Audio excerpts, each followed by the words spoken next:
Sì, dopo tanti anni di stop a causa poi della pandemia, abbiamo deciso quest'anno di organizzare questo evento. Ma la cosa bella è che per la prima volta, forse nella storia della sanità siciliana, riescono a partecipare 18 strutture sanitarie, non solo nella parte convegnistica, ma anche nella parte espositiva.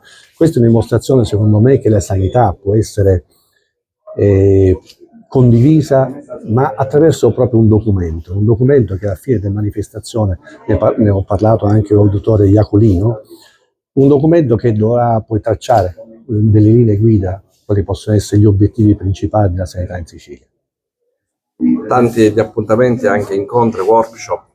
Sì, abbiamo realizzato circa 24 convegni, seminari e gli ultimi 2 giorni, il sabato e la domenica, ci saranno degli open day dove tutta la popolazione potrà essere visitata, ovviamente, in base a, le sale sono circa 15 e le specializzazioni potranno essere visitate a titolo gratuito. Questo è quello che stiamo realizzando e diventa importante ovviamente anche un rapporto tra la sanità pubblica e il cittadino. Quali sono le tematiche che verranno affrontate durante i workshop?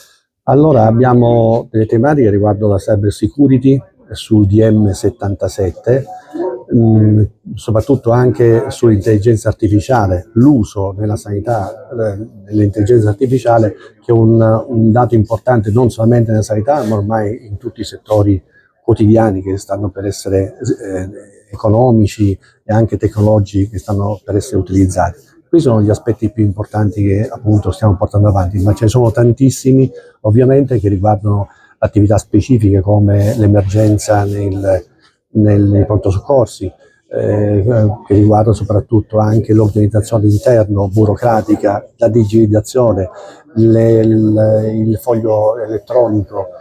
Quindi ci sono tanti aspetti importanti che sicuramente verranno trattati, ma è importante uscire, vi ripeto, con questo documento unico da questa manifestazione.